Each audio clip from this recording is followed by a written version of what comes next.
História que geralmente as pessoas usam muito para falar de traição.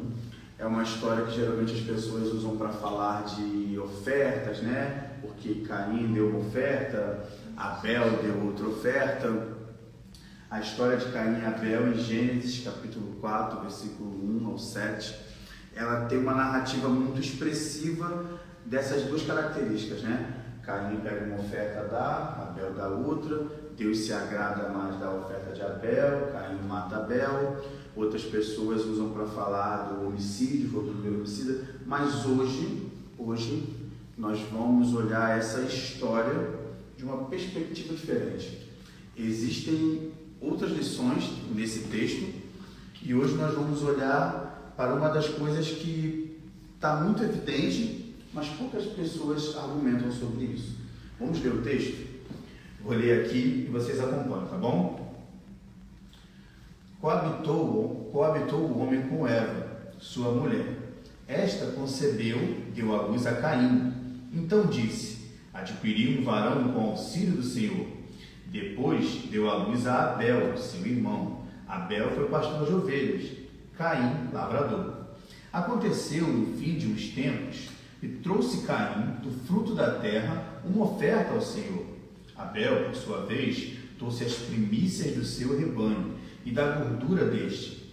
Agradou-se o Senhor de Abel e da sua oferta, ao passo que de Caim e da sua oferta não se agradou. Irou-se, pois, sobremaneira Caim, e descaiu o seu semblante. Versículo 6. Então disse o Senhor: por que andas irado? E por que descaiu o teu semblante? Não percebes? Se procederes bem, não é certo que serás aceito? Se todavia procederes mal, eis que o pecado jaz à tua porta, e o seu desejo será contra ti, mas a ti cumpre dominá-lo. Até aqui. Essa narrativa, né, vem dizendo sobre o que aconteceu entre Caim e Abel. Abel pega a sua oferta, as primícias, deposita diante de Deus. Caim pega a oferta dele, deposita diante de Deus. Deus se agrada mais da oferta de Abel. E aí Caim, que é o nosso personagem principal hoje, o nosso personagem principal é Caim. Caim tem uma atitude.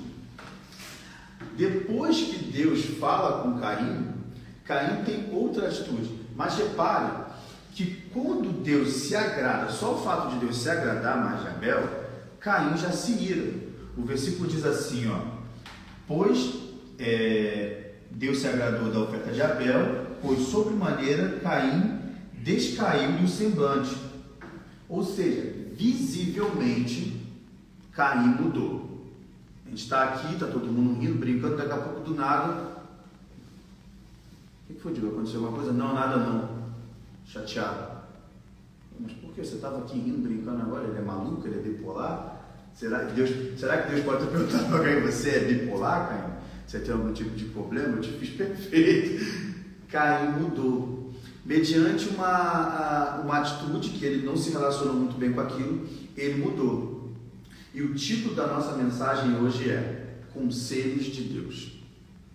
Dentro dessa narrativa existem conselhos de Deus para a minha e para a tua vida. Um conselho muito simples, mas que as pessoas às vezes ignoram. Mas esse conselho vai reger e nos direcionar na forma como nós vamos nos relacionar com Deus, com Jesus e com a sociedade. Porque da forma como nós nos relacionamos com a sociedade é o reflexo de como nós nos relacionamos com Deus. Porque repare bem, tem base bíblica, repare bem, porque quando Caim começa a se relacionar de uma forma brusca, agressiva, pecaminosa, era reflexo do relacionamento dele com Deus. Ele tinha um problema com Deus, ele ficou decepcionado com Deus, ele se irou, ele ficou chateado com o irmão, ele guardou mágoa.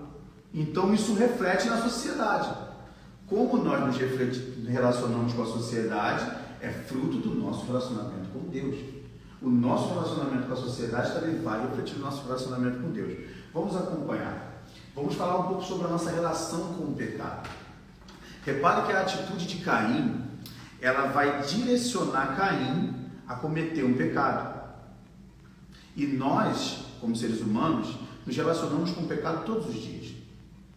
O pecado, como diz o texto, né? Deus fala com Caim, Caim, o pecado está aí na tua porta, o pecado está no teu calcanhar, o pecado está no teu pensamento, o pecado, Caim, está na tua fala, o pecado está no jeito que você responde. Caim, o pecado está aí, o pecado é um carrapicho. Ó, o pecado, quando você vai falar, você já pensa em agredir. O pecado está na forma quando você olha e você já julga, você já discrimina. O pecado está quando você pode fazer o bem e faz o mal. O pecado está grudado em você. E a nossa relação com o pecado é diária. Nós nos relacionamos com o pecado da hora que nós acordamos à hora que nós dormimos. Que isso, tio? A gente está aqui, uma reunião da igreja, todos nós cremos em Deus, todos nós cremos em Jesus, na Santíssima Trindade. Nós somos de Deus. Nós nos relacionamos com Deus. Amém, igreja. Porém, o pecado tem um relacionamento diário com nossas vidas. E como é que a gente se livra disso, tio? Como é que a gente para de se relacionar com o pecado? Simplesmente não paramos. O pecado ele sempre vai estar te dominando, ou querendo te dominar. O segredo para superar o pecado é se aprofundar no relacionamento com Deus e fazer o que é bom. Mas você pode reparar, e se for mentira minha, permito-lhe dizer que é mentira. Toda vez que nos encontramos em situações da qual temos a opção de fazer o bem e fazer o mal, por mais que o nosso coração seja bom, a opção do mal sempre grita no nosso subconsciente. Nós sempre temos essa escolha. O mal sempre bate à porta. O que eu faço agora? Meu coração quer me levar para o lado bom, mas eu ainda escuto uma voz interior, o meu pensamento, o meu corpo ainda tem a inclinação de fazer o mal. E quando isso acaba? Isso nunca acaba. Isso nunca acaba porque sempre vai ser um direito de escolha. Você sempre vai ter a escolha de pendular para estar com Deus, para orar, para jejuar, para fazer o bem, para se aprofundar, para ter compromisso com Deus. Ou você sempre vai ter a escolha de falar que está cansado, de falar que não dá, de às vezes se omitir diante de uma situação. Omissão também não é muito bom, omissão é errado. Às vezes estamos diante de uma situação de necessidade, de socorro, da qual podemos nos posicionar como filhos de Deus e falar, não, eu ajudo, eu faço, eu tenho a resposta para isso, eu conheço a resposta de ser Jesus. E nós nos omitimos porque não queremos entrar em discussão, não queremos entrar em situação constrangedora. Omissão também é errado. Deus gosta de homem, de mulheres valentes. Não estou falando de homem e mulher brigão que vai se arrumando discussão com todo mundo, questão polêmica a gente foge. Estou falando de pessoas compromissadas com a verdade. E a nossa relação com o pecado ela é diária. Ela é diária. E observe que Deus faz 3 perguntas para Caim. Nesse texto tem conselhos, mas tem perguntas. Deus faz 3 perguntas para Caim. A pergunta que Deus faz é a seguinte: por que você está furioso? Por que transtornou o teu rosto? E a terceira pergunta é: se você fizer o bem, não será aceito? Ó, tá aqui. Depois que o semblante dele cai, no versículo 6 começam as perguntas. Então o Senhor disse: por que andas irado? E por que descaiu o teu semblante? Aí tem 2 perguntinhas. Por que andas irado? Por que anda furioso? E por que descaiu o teu semblante? 2 perguntas. E a terceira pergunta está ali, ó, no versículo 7. Se procederes bem, não é certo que serás aceito? Deus faz 3 perguntas para Caim. Dessas 3 perguntas, Caim, ó, fica ali quietinho. E detalhe é que quando Deus pergunta, Deus já sabia a resposta. Deus já sabia que o semblante dele tinha ficado furioso, que o semblante tinha caído, o porquê disso tudo. Deus já sabia. Deus já pergunta sabendo o porquê. Deus, quando vira para você, ei, por que você está assim? Ele só quer ouvir da tua boca. E nós temos dificuldades extremas de simplesmente declarar para Deus aquilo que Ele já sabe. Deus já sabe de cor e salteado, de trás para frente, de frente para trás, tudo que passa dentro dessa cabecinha. Deus já sabe tudo que você falou, tudo que você vai falar. Quando ele faz essa pergunta para Caim, Caim, por que você anda furioso? Caim, por que você está triste? Deus já sabia de tudo. Basta nós termos a coragem de declarar para Deus aquilo que Ele já sabe que passa no nosso coração.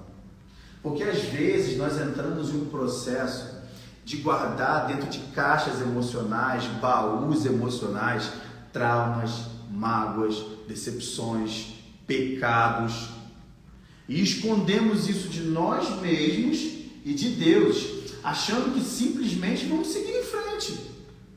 Mas se aconteceu isso no ano passado, eu vou seguir em frente. Ficar revirando defunto não vai ajudar em nada. Siga, né? Como diz aqui em Portugal, siga para frente que se olha. Mas não é assim com Deus. Volta lá. O que aconteceu? E revirar passado dói. Mexer em escombro dói. Só que é necessário doer para que haja cura. Repare que a terceira pergunta que Deus faz para Caim é a seguinte: se você fizer o bem, não será aceito? É uma pergunta muito simples. Se você fizer o que é bom, você não vai ser aceito, Natália? É simples. Só que diante dessas alternativas, dessas três perguntas, infelizmente Caim tem uma atitude ruim. Caim, ele é tentado e seduzido pelaquilo que lhe atrai. Porque o desejo do meu coração, o desejo da minha carne, o desejo do meu pecado é diferente do teu. Eu costumo usar esses exemplos, né? Tem gente que tem um desejo desenfreado de roubar. Nossa, roubar é muito feio.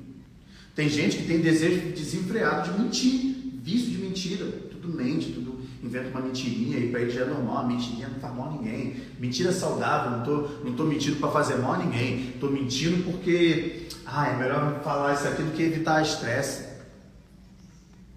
Tem gente que o desejo do coração dele, o desejo da carne dele, é brigar, o cara é irado. Pisou no meu cara, irmão, dou logo um soco na cabeça e acabou. Tá entendendo? Aí tu vai olhar, nossa, que palhaçada. Tá cirando à toa. Eu sou muito calmo. Então, o desejo do coração de cada um é individual. Tem gente que tem um desejo desenfreado por fazer loucuras e enfim. Você conhece o que te tenta. Às vezes o que nos tenta, o que nos prova, é tão aparente para os que estão ao nosso redor, que as pessoas até diagnosticam. Pô, você precisa tratar isso, hein, cara? Precisa de um psicólogo, você precisa se acalmar, entendeu? Tem coisas que ficam tão evidentes na sociedade, que as pessoas até nos dão os conselhos, né? Mas tem coisas, meu amigo, que está aqui, escondido, que só você sabe, que só Deus sabe. De sorte que o semblante de Caim, quando cai, chegou nesse modo já aparente. Ou seja, você já está externando para a sociedade toda que você está transtornado, que o que está te provando, que o teu pecado está te desestruturando. Todo mundo já está vendo. Já está no nível de desequilíbrio emocional. Já terapia com Deus, vamos embora. Senta no divã, conversa com o papai, procure a ajuda do profissional também no nosso mundo, na nossa realidade contemporânea, mas Deus sempre, principalmente. Só que existem coisas que ainda não afloraram no nosso semblante. Assuste, mas todo mundo sabe disso, todo mundo aqui é adulto. Às vezes tem gente que está rindo aqui, brincando, e daqui a pouco se afasta de um grupo, mete uma corda no pescoço, se mata, se joga de um prédio, atenta para a própria vida. Aí vem os comentários: nossa, essa menina estava aqui feliz, brincando. Só que a confusão mental, o desespero era tão grande dentro do coração dela que ela não aguentou, e a solução que ela achou para acabar com o sofrimento foi terminar com a própria vida. Ela tirou a dor. Na verdade, o suicida, né? A pessoa que atenta contra a própria vida, né? Assim dizendo, ela na verdade ela não quer tirar a vida, ela quer tirar a dor. A dor é tão grande que ela quer acabar com aquela dor, e no desespero ela chega ao nível de atentar contra a própria vida dela. Mas o que eu quero dizer aqui é o seguinte: aonde que estava isso que ninguém percebeu em volta? Estava tão escondidinho, Estava tão enterrado, aquele trauma estava tão guardado. E passa ano, e entra ano, e passa ano, e entra ano, e a pessoa não consegue apagar aquilo. Vira e mexe, ela deita para dormir, vira e mexe, ela para tomar um café, e o fantasma vem. E a pergunta de Deus também vem: filho, filho, fala para mim, o que está acontecendo? Ah, Diego, mas se Deus já sabe, é meio que ignorância ficar falando pelo que ele já sabe, né? Mas ele quer ouvir de você. Ele quer saber de você com as suas palavras. Ele quer que você converse com ele. Ele quer que você simplesmente chegue diante dele e chore. Quanto tempo faz que você não chora com Deus? Ou quanto tempo tem que você já não consegue parar mais de chorar com Deus? Nós queremos entrar dentro desse caminho. E dentro desse caminho existe um inimigo. E o nome dele é o pecado. No livro de Tiago, no capítulo 1, eu vou ler para vocês. Depois, se vocês quiserem conferir, pode ficar à vontade. Livro de Tiago, no capítulo 1, no versículo 14 e no versículo 15, diz assim, ó: cada um, porém, é tentado pelo seu mau desejo, sendo por este arrastado e seduzido, então esse desejo, tendo concebido, dá a luz ao pecado, vírgula, e o pecado, após ser consumado, gera morte. Vou ler de novo. Tiago, capítulo 1, versículo 14 e 15. Diz assim, ó: cada um, porém, é tentado pelo seu próprio mau desejo, sendo por este arrastado, então o desejo, tendo concebido, dá a luz ao pecado, e após ser consumado, gera morte. Gente, isso significa tudo que a gente já falou. Às vezes, o desejo acaba sendo mais forte do que o relacionamento com Deus. E cada um tem o seu desejo. Tiago diz isso. Cada um tem o seu próprio mau desejo. Cada um tem o seu desejo. Ou seja, o desejo dele é totalmente diferente do desejo dela, como eu falei. Às vezes nós olhamos e julgamos. Tipo, coisa suja, coisa feia. E a pessoa está ali numa guerra total. Ou às vezes nós menosprezamos, como eu falei, né? Olha, a dificuldade é só isso. Mas é o mau desejo dele. A questão não é o mau desejo. A questão é resistir ao mau desejo. Porque o texto de Tiago, ele é bem simples e didático. E ele diz o seguinte, cara, o pecado, ele está ali, ó, te caçando, assim como diz em Gênesis. Tiago meio que repete algumas coisas. O mau desejo está te caçando, né? Está ali querendo te seduzir, ele está atrás de você, é gostoso, é aquele bolo de chocolate, é aquele bacalhau com natas, aquela natinha fresquinha. Eu gosto dessas coisas, tá? Eu como bastante. Ó, e isso é gostoso, quando você olha, dá água na boca. Está ali no teu calcanhar. E olha as palavras que eles usam, isso aqui é muito forte. Ele tenta te seduzir, e tendo concebido, né? Tendo sido fecundado, porque a palavra concebido, ela tem essa familiaridade de fecundação, é como se fosse um ato sexual, é como se você tivesse se relacionado com o pecado, você agora casou com o pecado, vocês vão ter uma relação sexual, e aí vai ter um filho, entendeu? Vai dar a luz a isso, né? O teu desejo, perdão, você vai se relacionar com o teu desejo, vai ter um ato sexual, vai conceber e vai dar a luz ao pecado, nasceu um neném, nasceu o pecado. Cadê o filhinho? As pessoas guardam o pecado igual um filhinho, né? Vem cá no pecadinho, neném. Traz um pecadinho pra cá. Para tirar a mão do meu pecado. Não toca no meu pecado, não. Você tá doido, rapaz? Está doido, menino. Já tem um meme que é desse, né? Esse às vezes eu fico perdido na internet vendo meme. E tem um meme que tem um cara grande assim e o outro bêbado. Aí o camarada vai, o bêbado chega na cara do grandão. Vou brigar contigo. Aí o grandão, sai daqui, se afasta. Aí eu vou brigar contigo, então sai daqui, se afasta. Aí o bêbado vai na cara do grandão e dá um soco. Quando dá o soco, o grandão vai na cara do bêbado, perdão, e dá um soco. Quando o grandão agride o bêbado fala assim para ele: você tá doido, menino? Não bota a mão em mim, não. Não vou brigar, mas não é contigo, não. E a gente fala assim também com o nosso pecadinho: tira a mão do meu pecado, menino. Não toca aqui, não. Porque é o pecadinho de estimação, é o trauma de estimação, é o medo de estimação. Me feriram, Diego. Me violentaram sexualmente, me violentaram psicologicamente, agrediram a minha integridade, me menosprezaram como homem, entendeu? E a gente pega na nossa caixinha dos traumas, vai botando na caixinha do trauma, né? Não, homem nenhum presta. Né? A sociedade hoje tem esse ditado, né? Não sei o que, eu vi um negócio, o dia dos homens. Homem nenhum presta. A figura masculina acabou, culpa do homem, que não é protetor, que não é pai de família, que não é um camarada que honra a família, que é fiel. Homem tem que ser fiel. Essa figura masculina que foi criada aí, de que o homem tem que sair pegando um monte de mulher, isso é coisa de moleque, isso é coisa de pé rapado, isso é coisa de frouxo. Ser homem é ser fiel, é ser protetor, é ser provedor, é acordar de madrugada, botar a mão na cabeça da tua esposa e falar: eu te abençoo, você é a mulher de Deus. É o homem que tem que ser coluna de oração da sua casa, ele que tem que proteger, ele que tem que cuidar, ele que tem que direcionar. A figura masculina foi destruída. E a caixinha dos traumas vai só aumentando, né? E daqui a pouco nasce o filhozinho. Teve tanto relacionamento com o pecado, se relacionou tanto que fizeram um filhozinho, o pecado. E aí, meu amigo, quem aqui é mãe, né? Vocês têm esse sentimento de paternidade, mas é um personagem que não é difícil de se diagnosticar, de se usar como exemplo. Quem aqui não protege um filho? Quem aqui não cuida de um filho? E essa linguagem de Tiago é interessante, porque ele fala: dá luz ao pecado, e após sendo consumado, gera morte.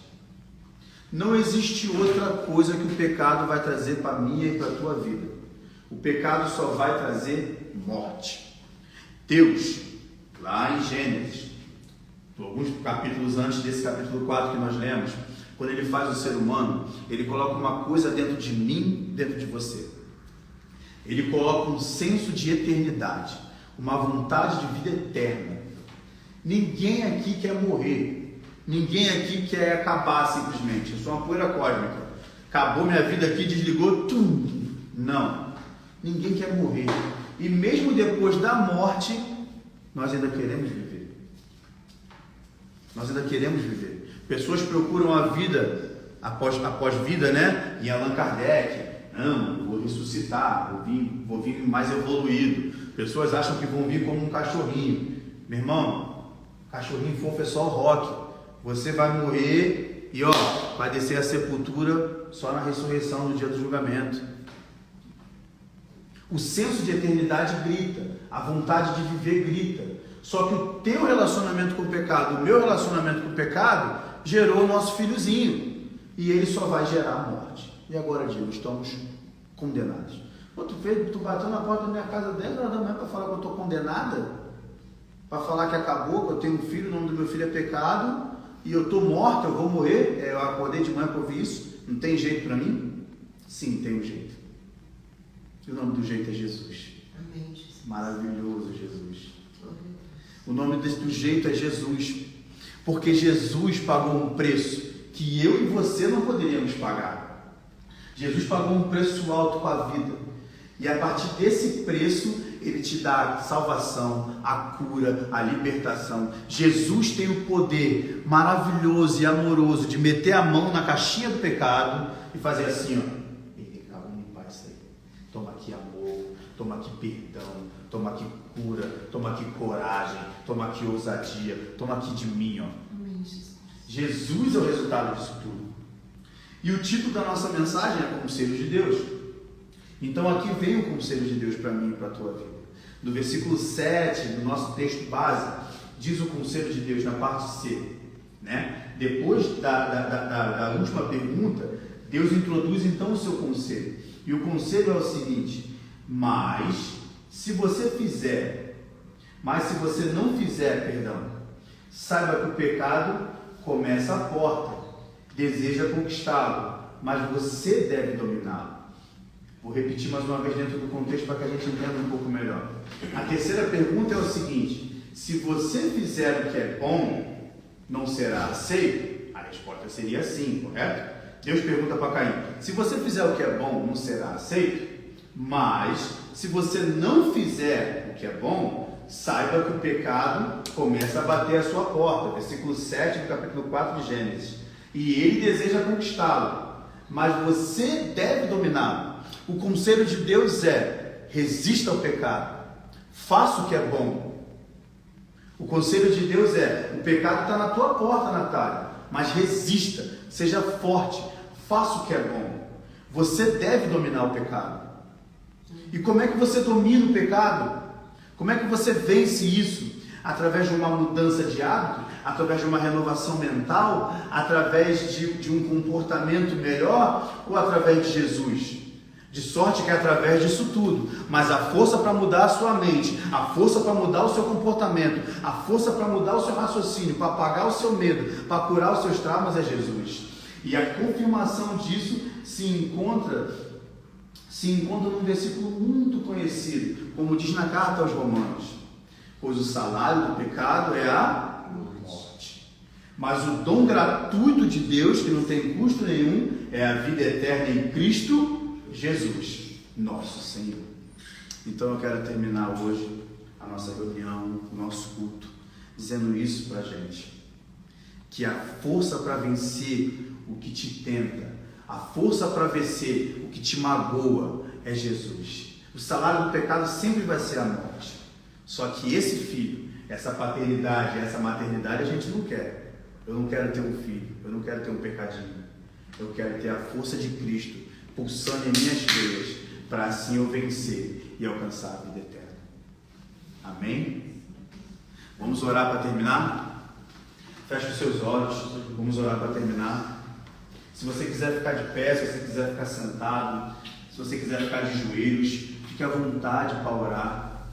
Fique à vontade para dizer para Deus palavras de gratidão. Entregue para Ele agora, depois dessa palavra, o pecado, o medo, o que te faz chorar, o que é difícil para você. Entregue para Jesus agora a dificuldade, o rancor, a mágoa que nos trava, a mágoa que nos faz regredir, a mágoa que nos faz ficar com uma bola de aço presa no nosso calcanhar, não nos deixando progredir, porque o salário do pecado é a morte. Mas o dom gratuito de Deus é a vida eterna em Cristo Jesus. Receba o dom gratuito. O dom gratuito você não paga o preço, Ele já pagou o preço por você. Você só precisa entregar aos pés da cruz hoje. Você só precisa entregar para Jesus hoje, confessar para Ele. Você só precisa dizer agora para Jesus as respostas que Caim deveria ter dado para Deus naquele diálogo. Ei, por que você anda assim?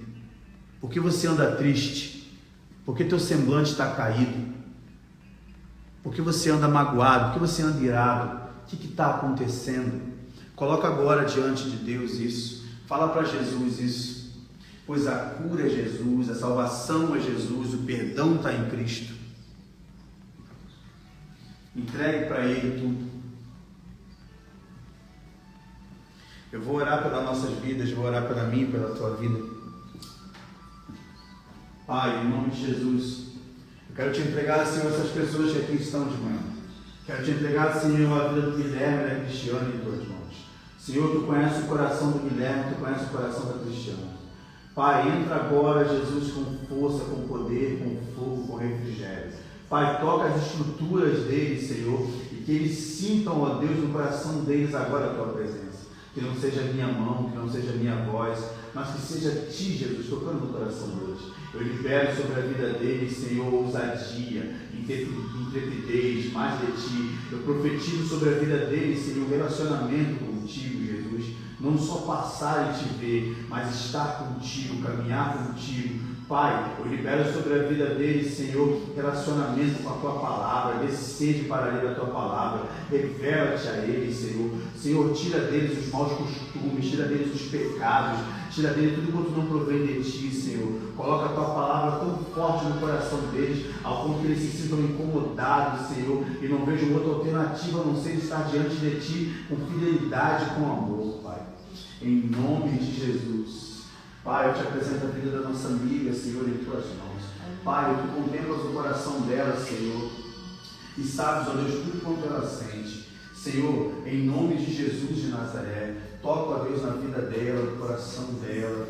Pai, toca agora, Deus, nos sentimentos dela. Pai, ela demonstra para nós, Senhor, um coração tão amoroso, tão amigo. Jesus, eu quero te apresentar a vida dela, Pai, como forma de carinho, Senhor. Tu conheces todos os sonhos dela, Jesus. Tu conheces ela desde pequenininha e agora ela está aqui, Senhor, uma mulher diante de Ti. Pai, coisas aconteceram e mudaram o caráter dela, mas o Senhor sabe de tudo quanto ela sonha.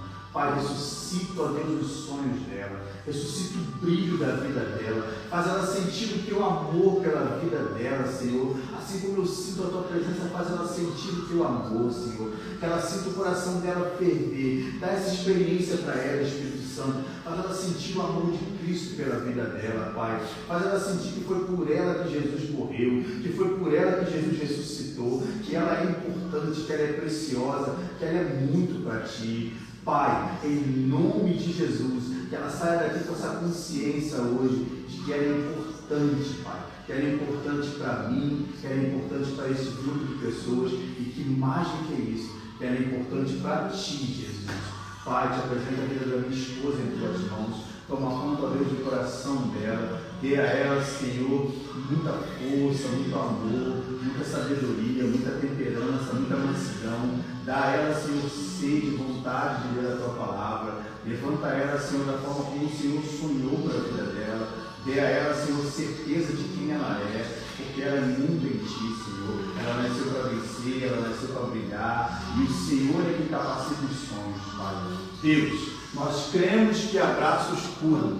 Eu creio, Senhor, na força do abraço. E eu gostaria, Senhor, de terminar essa reunião, de terminar esse culto, Pai, abraçando. Natália, abraça a nossa amiga. Guilherme, abraça a sua esposa. Nesse abraço, ore agora um pouco para essa pessoa. Peça para Deus cuidar do coração dela. Eu creio que abraços curam.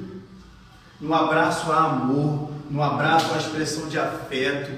Nesse abraço agora há tudo que há de bom, ao amor de Cristo. Nesse abraço há tudo que há de bom. Abraços curam. Essa pessoa é importante para você, essa pessoa é importante para Deus. Abraços curam. Que Deus abençoe a nossa semana, que Deus abençoe o nosso dia e que você se sinta abraçado por Deus nesse momento. É o desejo do meu coração para a minha e para a tua vida. Grande abraço. Aleluia. Cai não.